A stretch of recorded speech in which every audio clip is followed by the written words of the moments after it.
برادران یوسف نے یوسف علیہ السلام کو جنگل میں ایک تاریک کنویں میں پھینک دیا۔ اللہ نے آپ کو بچا لیا اور ایک خوش نصیب قافلے نے اس طرف سے گزرتے ہوئے کنویں سے پانی نکالنا چاہا تو حضرت یوسف علیہ السلام اس ڈھول کے ساتھ باہر آ گئے اور قافلے والوں کا ستارہ قسمت چمک اٹھا۔ یہ خوش نصیب قافلہ حضرت یوسف علیہ السلام کو مصر لے آیا، اور جب یوسف علیہ السلام کے مصر تشریف لانے کی خبر مشہور ہوئی تو صدہا آدمی صبح ہی صبح سالار قافلہ کے مکان پر جمع ہو گئے۔ سالار قافلہ مکان کی چھت پر چڑھ کر بولا، لوگو تم یہاں کیوں آئے ہو؟ وہ بولے، آپ کے ساتھ جو کنانی غلام ہے ہم اس کی زیارت کے لیے آئے ہیں۔ سالار قافلہ نے کہا، اچھا، جو شخص اس کی زیارت کرنا چاہے وہ ایک اشرفی منہ دکھائی دے۔ سب نے اس شرط کو منظور کر لیا اور دروازہ کھولنے کی درخواست کی۔ سالار قافلہ نے دروازہ کھولا اور مکان کے سین میں حضرت یوسف علیہ السلام کو ایک کرسی پر بٹھایا۔ ہر شخص ایک ایک اشرفی حضرت یوسف علیہ السلام کے پیروں میں ڈال کر آپ کی زیارت کرتا تھا۔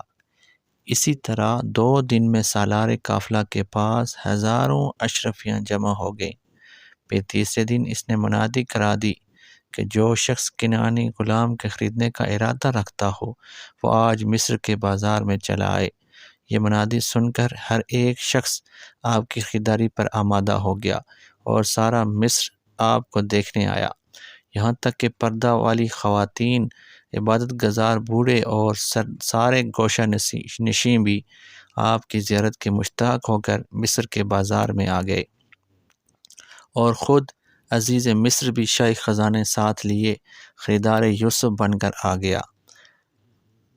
مصر کی ایک رئیس زادی جب یوسف علیہ السلام مصر کے بازار میں بکنے کے لیے لائے گئے، اور ایسے جاہ و جلال کے وقت جب کہ یوسف کے حسن کا بازار نہایت گرم تھا، جبکہ ہزارہا مرد و عورت بے خود اور بے دم ہو کر مر رہے تھے، ایک عورت جس کا نام فارغہ تھا اور مصر کی ایک رئیس زادی تھی، وہ متعدد خچر مال و دولت کے ساتھ لے کر حضرت یوسف کو خریدنے کے لیے آئی۔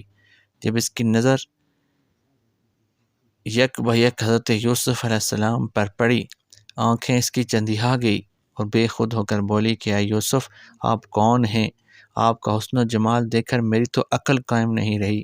میں جتنا مال و دولت آپ کو خریدنے کے لیے لائی ہوں، اب آپ کو دیکھ کر مجھے معلوم ہوا کہ یہ ساری دولت تو آپ کی ایک پیر کی بھی قیمت نہیں، لیکن یہ تو بتائیے کہ آپ کو بنایا کس نے ہے؟ حضرت یوسف علیہ السلام نے فرمایا، میں اپنے خدا کا بندہ ہوں، اسی نے مجھے بنایا ہے اور اسی نے میری صورت ایسی حسین بنائی ہے کہ تم دیکھ کر حیران رہ گئی ہو۔ یہ بات سن کر وہ عورت بولی، اے یوسف، میں ایمان لائی اس ذات پر جس نے تیرے جیسے حسین کو پیدا فرمایا۔ جب آپ اس کی مخلوق ہو کر اس قدر حسین ہیں تو خالق کے حسن و جمال کی کیا شان ہوگی؟ یہ کہہ کر اس عورت نے سارا مال اللہ کی راہ میں غریبوں مسکینوں کو دے دیا اور سب کچھ چھوڑ کر محبوب حقیقی تلاش میں لگ گئی۔ اللہ والوں کے ذریعے سے خدا مل جاتا ہے، اور یہ بھی معلوم ہوا کہ اللہ والوں کا حسن و جمال دیکھ کر خدا یاد آ جاتا ہے۔